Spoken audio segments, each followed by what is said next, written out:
Slideshow. Oh, oke.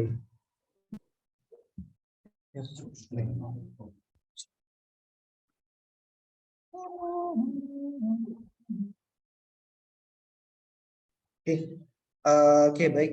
Mungkin pertama aku ya ini baru bikin kurang lebih jam 8 tadi, jadi benar-benar cepat banget dan aku nggak kepikiran buat bikin riset atau apa terkait jurusan biologi. So, aku juga ngambil ini dari template fakultasku gitu. Jadi cepat aja. Mungkin bisa next dulu.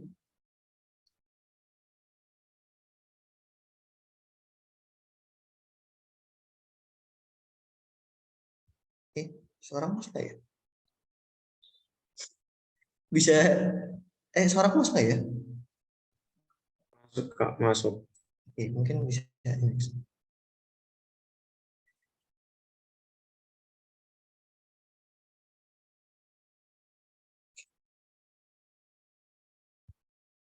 Tes.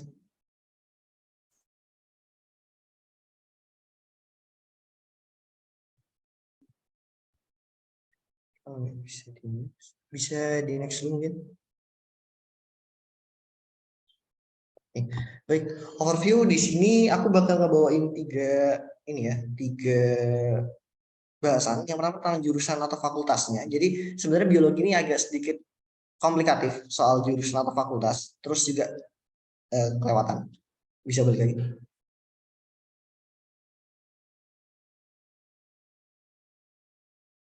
Oke, terus juga pasti fokusnya dari biologi karena ini bakal luas banget kalau dilihat lagi. Terus terakhir ada testimoni dan juga prospek kerja gitu. Bisa next. Oke, Oke, aku bakal jelasin ini kenapa ada jurusan atau fakultas. Karena untuk biologi sendiri, biasanya umumnya perguruan tinggi itu menempatkan strata studi biologi pada tingkat jurusan, dan itu masuk ke dalam fakultas FMIPA. Nah, di tempatku di UGM, itu kebetulan kita ada FMIPA, tapi ada juga biologi. Jadi di MIPA-nya sendiri, FMIPA sendiri itu nggak ada jurusan biologi. Soalnya biologi itu fakultas sendiri. Nah, studi biologi sendiri terbagi menjadi banyak jurusan sebenarnya. Kalau aku lihat sekilas, tapi aku nggak bakal menjelasin karena risetku juga belum bagus. Terus juga untuk kesempatan kali ini sebenarnya yang bisa yang bakal disampaikan itu cuma dua, yakni biologi murni dan juga pendidikan biologi. Namun karena tadi rekan presenter tidak bisa hadir, jadi nggak mungkin untuk menjelaskan pendidikan biologi. Sehingga aku cuma bakal jelasin biologi murni di Fakultas Kulit doang gitu. Oke, pertama data yang jelas aku dapatkan itu adalah tercatat hanya 2 perguruan tinggi negeri di Pulau Jawa yang memiliki fakultas biologi, yakni Universitas Gajah Mada dan juga Jenderal Sudirman. Jadi kalau ditanya selain perguruan tinggi negeri UGM dan juga UNSUD, ada nggak fakultas biologi? Jawabannya nggak ada. Semua studi biologi di perguruan tinggi itu masuk ke ranah jurusan di dalam fakultas MIPA. Itu di universitas-universitas negeri di Pulau Jawa ya. Jadi kalau mau ditanya apa ya, di UGM ada jurusan biologi nggak? Ada, tapi fakultasnya dari fakultas biologi sendiri gitu. Ini hilang screenshot-nya.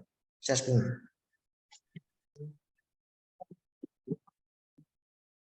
Hai.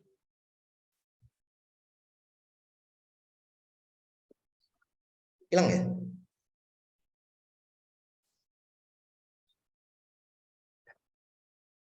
Oke.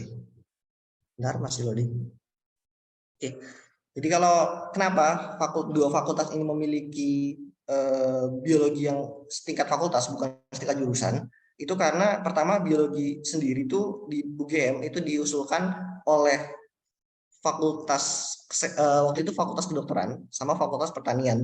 Jadi pertanian bilang kita butuh pionir untuk mendalami tumbuhan dan juga kedokteran bilang kita butuh pionir untuk mendalami tentang hewan. Makanya kita bikin fakultas biologi waktu itu. Makanya fakultas biologi UGM termasuk dalam fakultas biologi pertama di Indonesia. Lalu peranakannya atau percabangannya UGM membuat kemitraan dengan Universitas Jenderal Sudirman sehingga adanya fakultas biologi juga di sana. Itu sih. Mungkin bisa next dulu.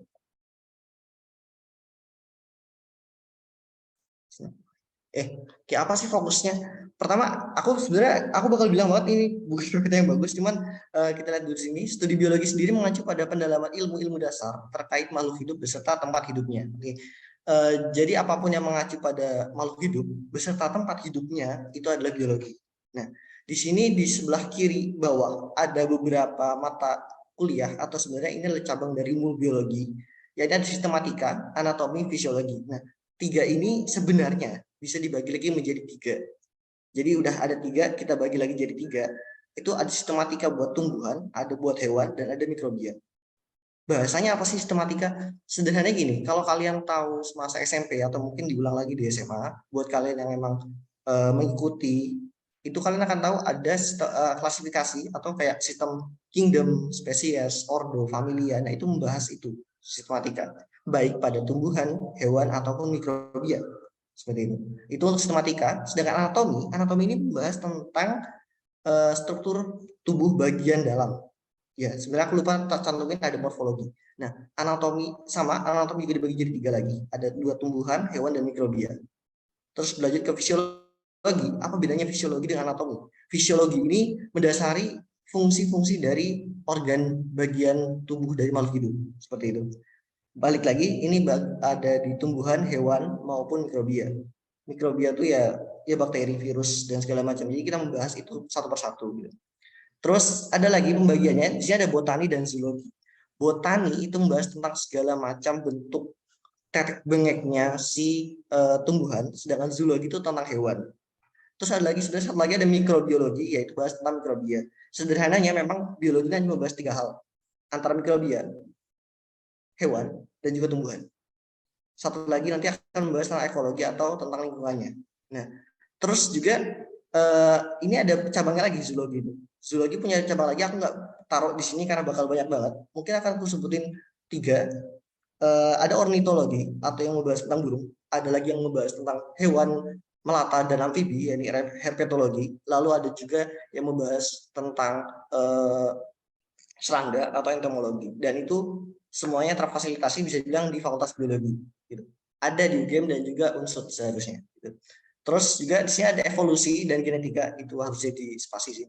Nah, evolusi dan genetika ini biologi yang mengacu pada di luar makhluk hidup. Jadi apapun makhluk hidupnya, kita akan membahas tentang biasanya evolusi mengacu pada nenek moyang dan juga perubahan apa bahasanya, adaptasi dia seiring dengan perkembangan zaman seperti itu.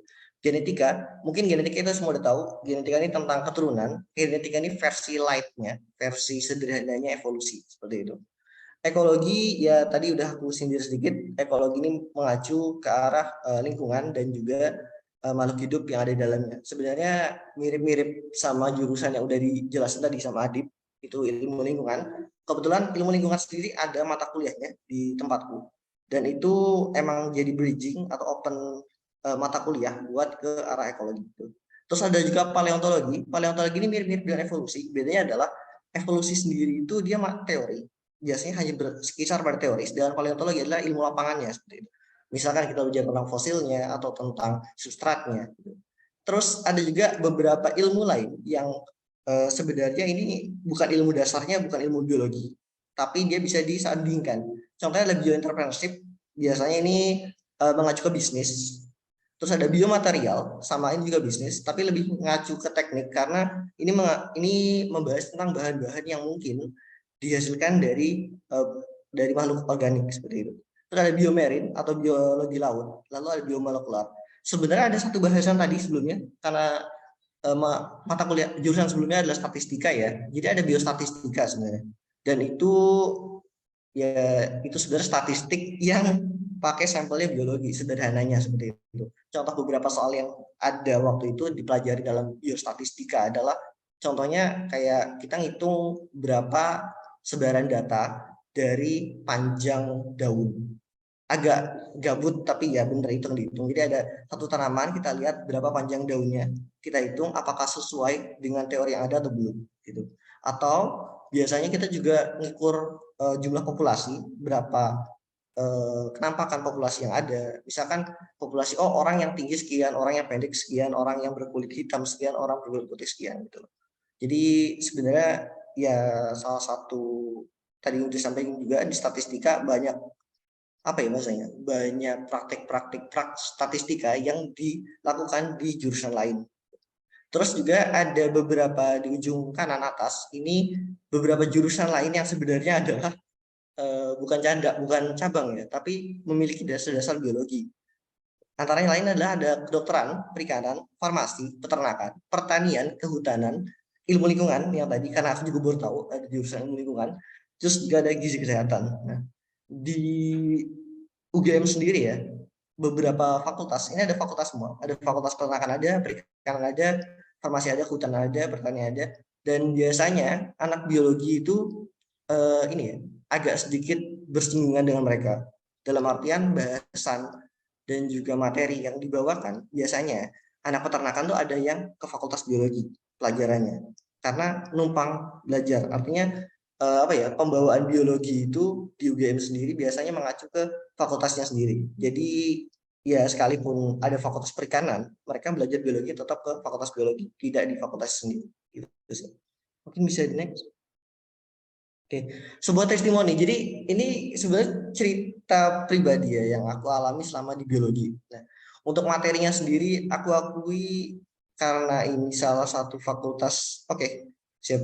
Karena ini salah satu fakultas pertama dan cukup apa ya punya demand yang tinggi, materi yang dibawakan sendiri sangat berat. Kalau di UGM, aku nggak tahu kalau di jurusan ya, karena di UGM kan standarnya fakultas, jadi memang standarnya juga tinggi.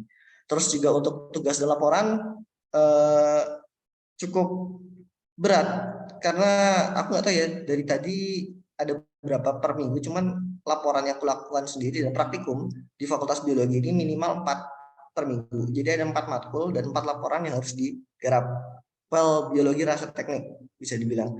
Terus juga ada kelompok studi. Kelompok studi ini apa? Jadi di biologi sendiri tadi aku udah bilang ada beberapa mata kuliah yang dia itu bisa dikembangkan jadi kelompok studi.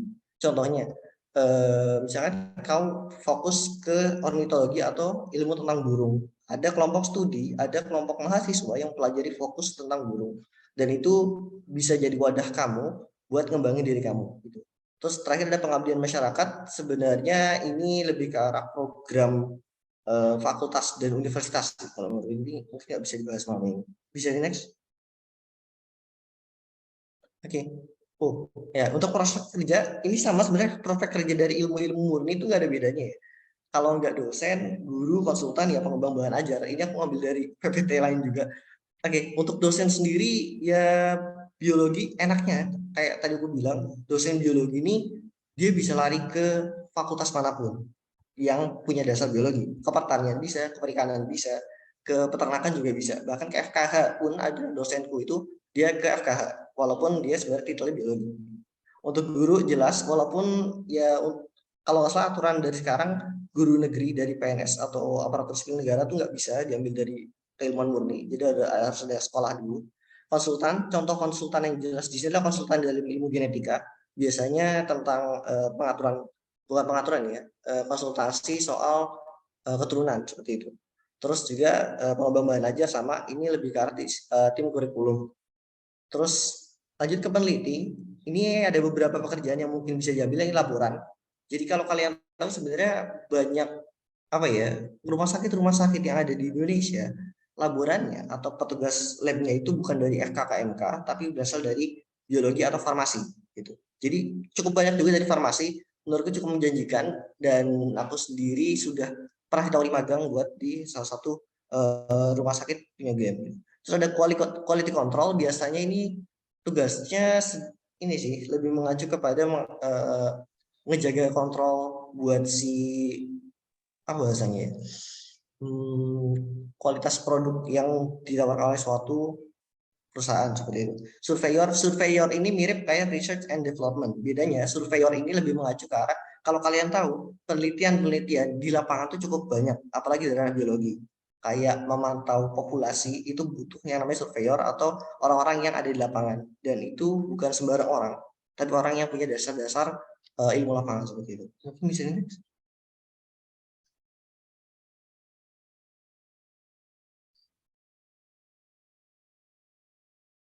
Bisa di next. Oke, ini salah satu kata yang aku ambil dari bukunya Introspection by Microsoft. Natural selection dari Charles Darwin. There is only one general law in nature: let the strongest live and the weakest die. Oke, mungkin bisa di next.